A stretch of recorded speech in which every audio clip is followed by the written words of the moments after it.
펀치.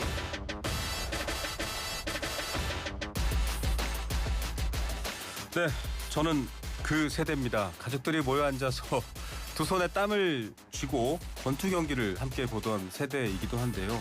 정치 펀치, 정치권의 강펀치 날려드릴 텐데 여러분께 날려드리는 거 아니고요. 여러분의 가슴에 시원한 강펀치를 날려주시는 두 분입니다. 서영주 전 민주당 상근 부대변인, 박종팔 선수 같은 분 오셨습니다. 어서 오십시오. 네, 안녕하십니까. 예, 제가 박종팔이라는 말은 처음 들었네. 굉장히 상징적인 분이죠. 중량 체급에서 아주 인상적인 알리라고 해주시죠. 복수였습니다. 알리. 예. 자, 유명우 복싱 선수는 아니고요. 유명우 복싱 선수 비슷한 느낌의 정광재 국민의힘 대변인 나오셨습니다. 안녕하세요. 유명우 선수가요 17차 방어에 성공했는데 27차 방어를 하려면 자기 관리를 굉장히 전략적이어야 성실해야 되고. 네. 자, 두 자기 관리 분의 잘하고 있습니다. 예, 두 분의 복싱 스타일로 어떤 펀치 날릴지 보겠습니다. 당연히 인사가 일단 핵심에 올랐습니다. 정부 출범 시작이고 인수위가 없었다라는 전제 조건이 있었음에도 불구하고 강선우 여가부 후보자의 자진 사퇴 이후에 끝난 게 아니라 계속 여파가 이어지고 있습니다. 서영주 대변인님. 네. 이 여파에 대해서도 좀 당내에도 이견이 갈리고 있는 상황이기도 하고요. 또 국민의힘에 대해서도 역공세도 하고 있는 상황입니다. 먼저 야당이야 사실상 한 건 잡은 거죠. 한 건 잡았다. 네. 이재명 대통령이 그 국정이 한 2달 동안 거의 매우 흡족할 정도로 지적할 게 없을 정도로 잘하고 계시니까요. 네. 사실상 국민의 눈치를 봐가면서 아주 세심하게 보살피고 있는 와중이었는데 사실 강선우 당시 여가부 장관 후보자 사퇴를 했지만 네. 그 인사에 대한 어떤 강행 의지 자체가 국민의 눈높이에서 조금 벗어나면서 예. 사실상 야당의 공격거리는 된 건 맞는 것 같아요. 예. 하지만 이게 이제 더 이상 끌고 갈 문제는 아니죠. 어제 자진 사퇴를 밝혔고 사실 그 국회의원이 그 장관 후보자 사퇴를 밝히고 나면 그걸로 본인의 책임을 다 하는 거지. 예. 더 이상 더 끌고 나올 게 뭐가 있겠습니까? 징계안이나 의원 사퇴 이런 무슨 정도 나와요? 징계안이에요? 그러면 송원석 그 비대위원장도 앞차기 당직자 한 거 그래서 네. 탈당했다 복당했지 않습니까? 그러면 그분도 징계해야 되는 거 아니에요? 네. 그분은 그런 말할 자격도 없고 그렇게 따지면은 이제 윤리위 징계 45명도 해야 되잖아요. 내란 우두머리였던 윤석열 전 대통령 체포영장 막아섰던 관저에서 그 45명 국회의원들은 그건 헌법상의 직무를 다 했나요? 그분들 45명도 징계 위에 올려야죠. 이런 식으로 정쟁으로 가더라도 동료 국회의원에 대해서 장관직 후보의 사퇴까지 했는데 의원직까지 내려놔라 하는 것은 알겠습니다. 과도한 공격이다. 자, 한 건 잡으신 거 맞습니까? 네, 그 강선우 후보자를 둘러쌌었던 의혹과 논란 이것에 대한 국민적 실망감과 분노의 수준이 굉장히 높았다는 측면에서 물론 이제 후보자로서 장관직을 사퇴하겠다고 했죠. 그에 대한 정치적 1차 책임은 졌다고 생각합니다. 네. 저는 송원석 비대위원장이 야당 당대표 자격으로는 윤리 제소라든가 국회의원 사퇴 이런 정치적 요구를 충분히 할 수 있다고 생각합니다. 그것이 현실적 가능성은 비록 나가자 보이더라도 야당 대표로서는 충분히 할 수 있는 얘기라고 생각하고요. 저는 이번 사태와 관련해서 민주당과 대통령실이 네. 책임 있는 사과의 목소리를 내야 된다고 생각합니다. 왜냐하면 그동안 엄호하기에만 급급했잖아요. 예. 강선우 후보자를 둘러싼 논란, 거짓말, 해명 이런 것들이 계속 확산되는 과정에서도 여성가족부 장관으로서 직책을 수행하는데 충분하다. 이런 식의 엄호를 했는데 저는 이건 약간 비뚤어진 동료의식이라고 생각하고 이재명 대통령을 비롯한 대통령실에서도 초기 반응은 민심에 크게 개의치 않는 모습이었거든요. 예. 그런 것들에 대한 사과, 유감의 메시지 정도는 있어야 하지 않을까 생각합니다. 당내에서는 사실 좀 사퇴를 요구하고 민심을 좀 읽어야 된다라는 얘기와 사선을 넘은 동지를 또 저거 외부에서 흔들려는 거야. 저런 식으로 흔든 거 안 당해봤니? 이렇게 말하는 목소리도 있고요. 민주당 내에도 조금 결이 달라요. 그렇죠. 당시 강선우 장관 후보자의 임명을 강행하려는 의지가 대통령실에 비쳤을 읽겠죠. 때 네. 우상호 정무수석이 그 배경에는 여당 원내 지도부의 적극적인 네. 요청이 있었다. 여당 지도부에 물어봐라. 네. 이거였잖아요. 그리고 이제 엄호하는 쪽은 아마 여당 원내 지도부와 당대표 후보 중에는 정청래 후보가 네. 있겠죠. 그쪽 축으로는 비를 함께 맞는 동지다. 네. 죽어도 같이 살고 살아도 같이 산다. 뭐 이런 건데 사실상 이제 이게 이 우연일지 모르지만 이상하게 갈렸어요. 엄호하는 측과 그다음에 이 국민의 눈높이에 맞추자는 박찬대 후보 네. 이쪽과 또 이소영 의원, 김남희 의원 네. 등등 김영진 의원도 그랬고요. 국민 눈높이를 좀 우리가 살펴봐야 된다 네. 했고 박찬대 의원 같은 경우는 바로 직격을 했죠.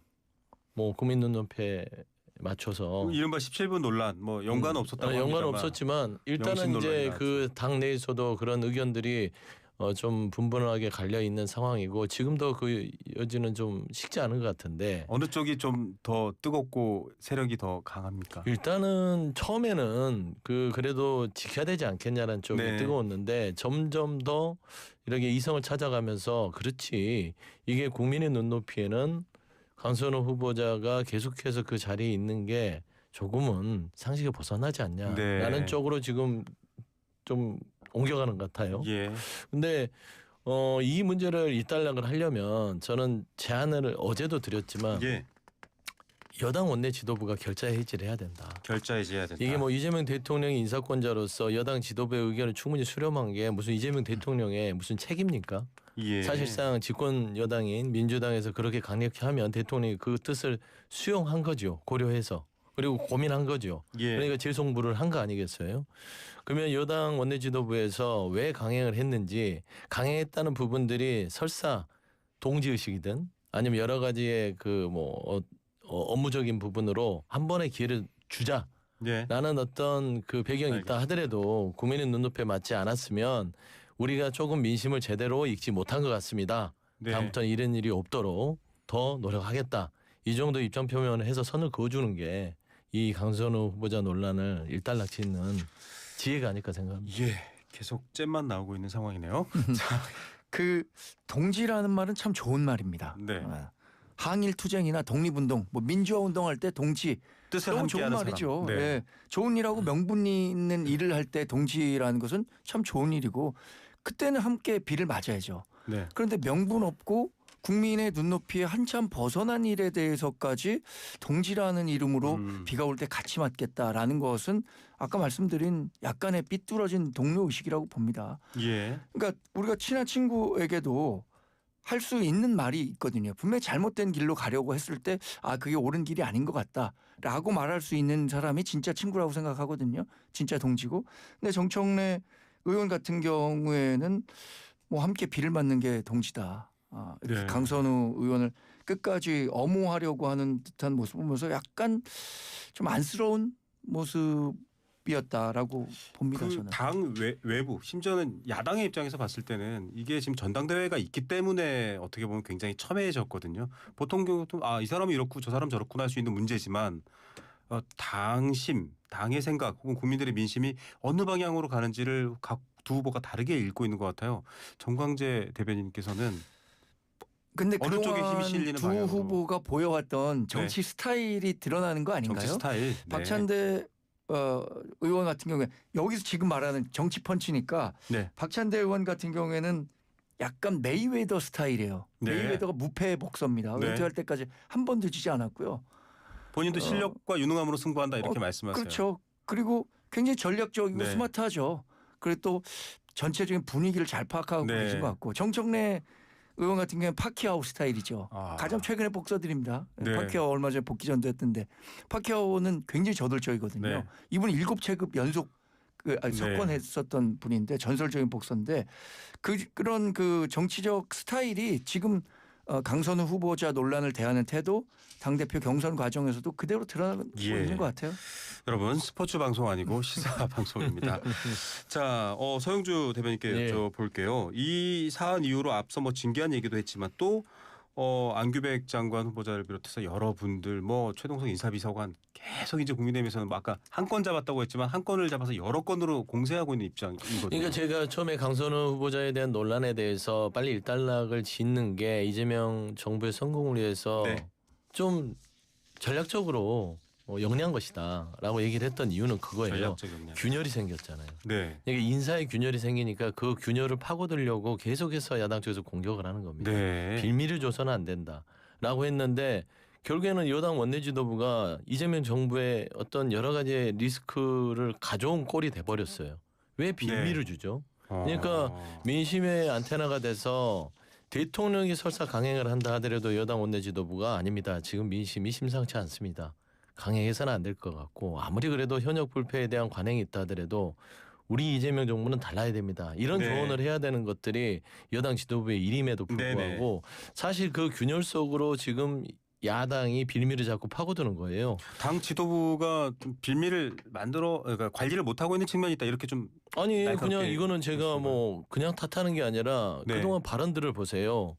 원내수석 부대표가 보좌진은 일반 이 어떤 고용 직장인도 관계하고 다르다. 뭐. 그걸로 또 뭐 기름을 부어버렸잖아요. 네. 거기에 또 그 이 지도부 중에는 보좌진이 뭐 좀 잘못될 수도 있다. 보좌진 탓을 해버리고. 그 다음에 정영애 문재인 정부 장관 여성부 장관이 갑질 논란을 던졌을 네. 때도 그냥 아무렇지도 않게 넘어가 버리는 거예요. 네. 그런 것들이 사실상 국민 정서에도 맞지 않을 뿐더러 야당이 비밀이 줬기 때문에 오늘이라도 이 부분을 명확하게 지도부에서 맞지 않았다.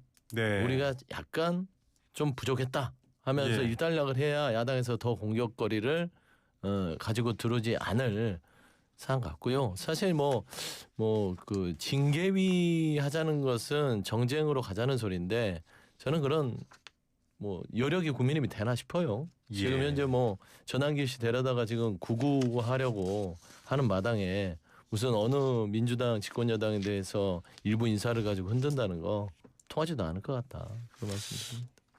국민의힘 얘기가 나왔으니까 관련 얘기를 너무 안 하고 갈 수는 없어서 지금 전환길 씨 입당 문제에 대해서 앞서 저희가 김재원 최고가 나왔습니다. 김문수 후보 측근이시죠. 전환길 씨의 주장에는 동의하지 않지만 당 전체 스펙트럼에 포용해서 갈 수 있다.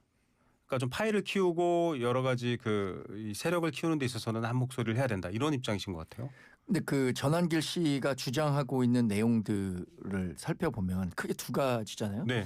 계엄과 관련해서 옹호하는 메시지를 내고 부정선거 있습니다. 음모론 같은. 그리고 네. 또 부정선거를 네. 계속해서 문제를 제기하고 있는데 제가 생각하는 우리 한국 사회에서의 극우의 범주에 들어갈 수 있는 사람의 공통점이 네.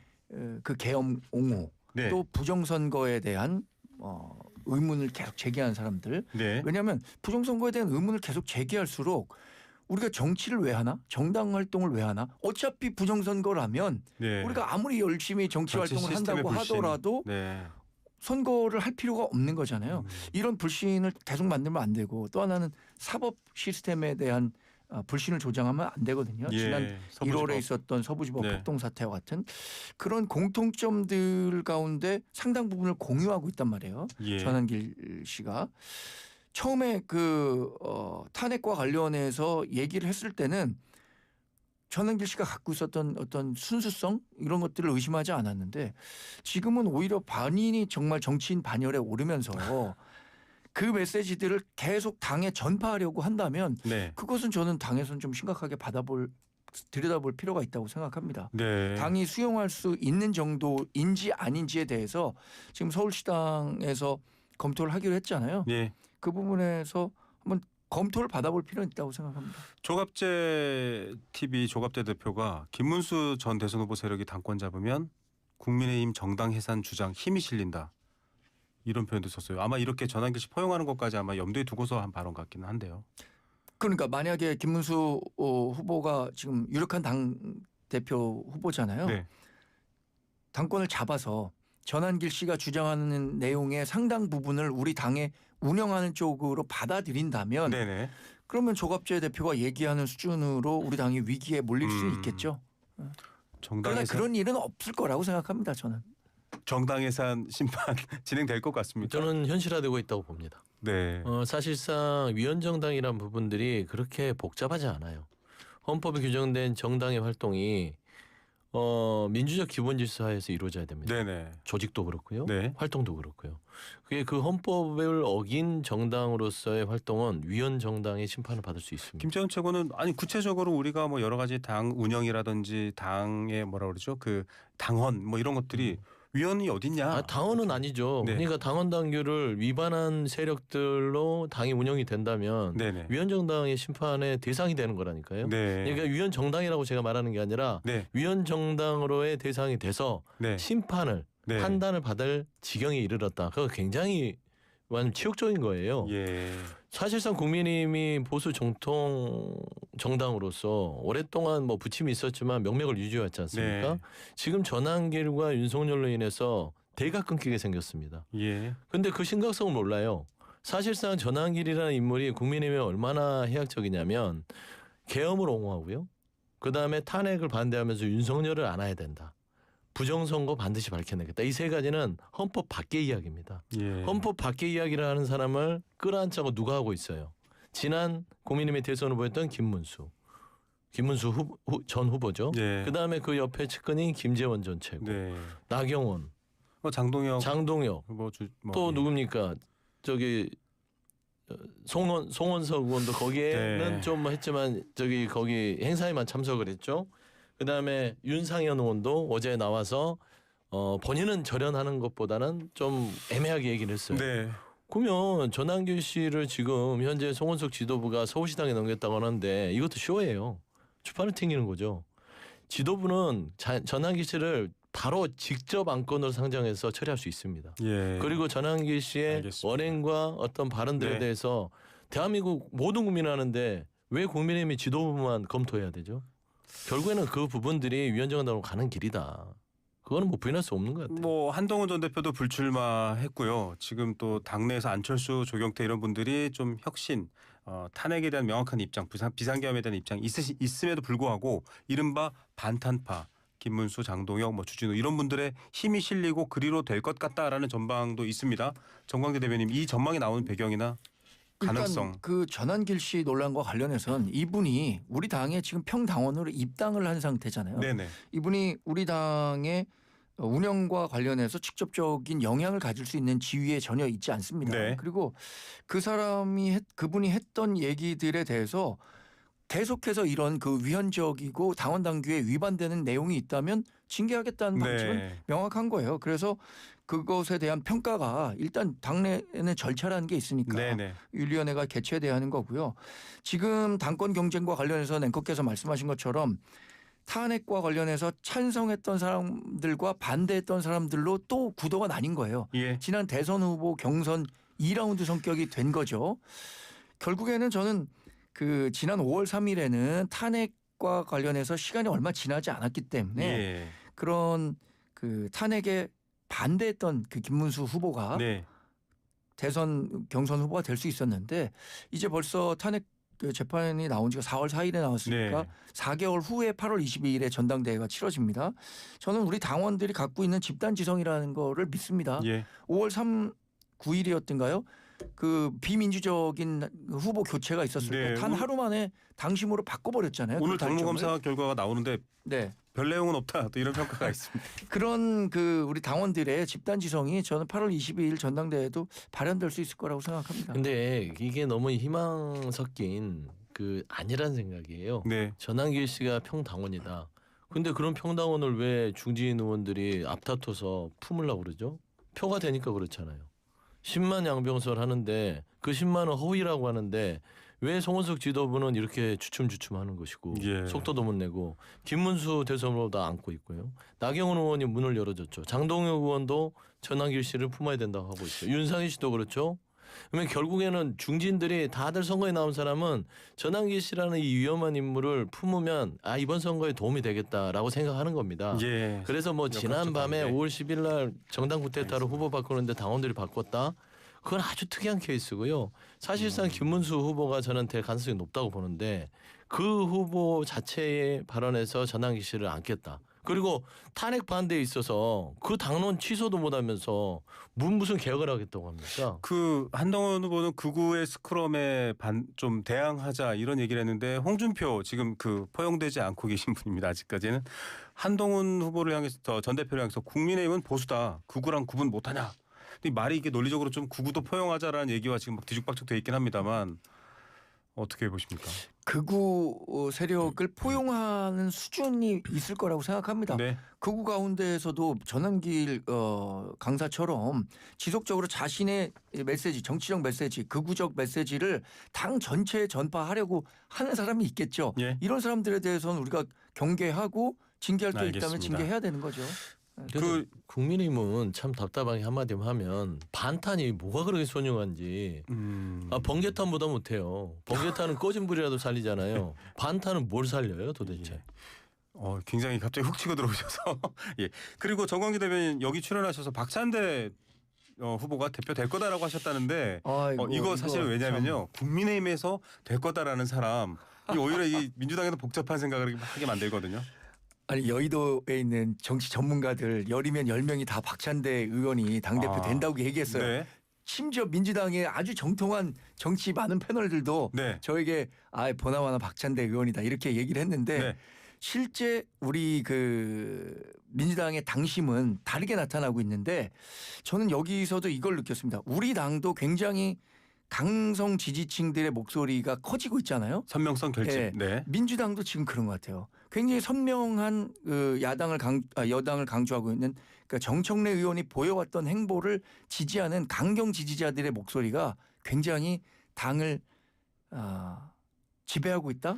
이런 평가가 가능할 것 같습니다. 예, 상대의 얘기는 또 걸러서 들어야 되는데 검증해 주십시오, 서영주 대변인. 아직 게임이 끝난 게 아니고요. 전체 당원 투표에서 20%가 끝났어요. 네. 충청하고 영남. 나머지 80%가 이제 계속해서 그 투표가 진행되고 있는 상황이라서 안개 속이에요. 물론 네. 박찬대 후보 자체가 조금 유리한 고지를 좀 점할 것이다 보는 였던 것은 명심이 아무래도 이재명 대통령의 마음이 박찬대 후보한테 있지 않겠냐.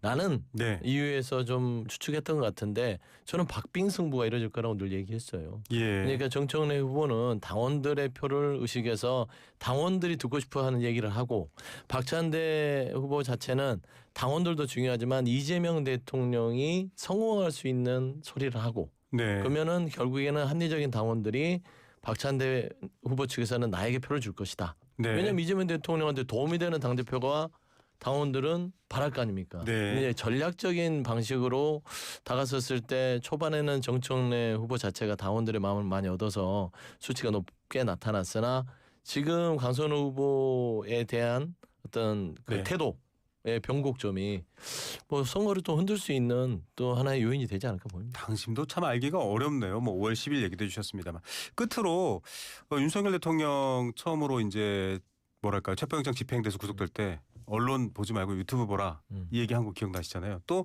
지금 이재명 대통령의 대통령실 기자단에도 유튜브 채널입니다. 김어준의 뉴스공장이 들어갑니다.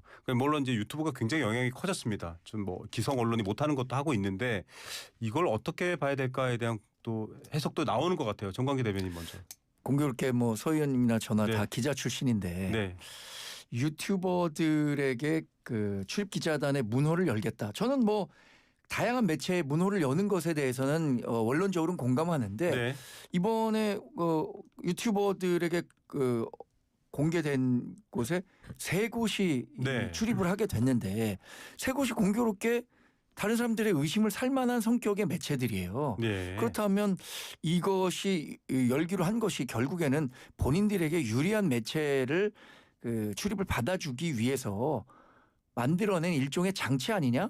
이렇게 평가할 수 있을 것 같아요. 예, 윤석열 정부 때 막았던 어떤 그런 출입 단체, 기자 단체를 다시 확대하면서 된 조치다 이런 해명이 있었습니다만 일단은 결정을 하는 과정에서 여러 가지 고민이 있겠으나 실험적인 것 같아요. 네. 이 미디어 환경이 바뀌었고 뉴 미디어에 대한 어떤 여러 가지의 취재, 1인 미디어를 인정하냐 마냐 문제인데 예. 저는 이 과정이 그냥 독단적으로 결정하는 것은 조금은 반발이 있을 것 같아요. 예. 왜냐하면 거기에서 출입하는 기자들과 상의가 됐는지 네. 그다음에 만에 하나 이 세 곳의 매체 유튜브를 출입시키면 균형을 맞추려면 보수 측에 있는 유튜브도 넣어야 되잖아요. 네. 뭐 가로세로 연구소, 뭐 고성 TV 네. 거기도 이제 넣어달라고 하면 어떻게 할 거예요? 거기를 또 막으면 언론에 대한 차별이 있을 수 있기 때문에 네. 이 부분들은 좀 그 대통령실 출입하는 기자단들이 있잖아요. 알겠습니다. 기자 간사들과 좀 충분히 수기를 해서 결정했으면 어땠을까 하는 좀 아쉬움은 있습니다. 예, 공론장을 넓히는 건 좋지만 또 충분한 고려가 필요하다. 두 분의 얘기가 합쳐지는 부분도 있습니다. 정치펀치 오늘은 여기까지 듣겠습니다. 정광재, 서영주 두 분과 함께했습니다. 감사합니다. 네, 감사합니다. 고맙습니다. 안녕하세요. 최정이에요. 제가 요즘 매일 먹는 건 바로 파란 라벨 저당 그릭 요거트 케이크. 파란 라벨 케이크니까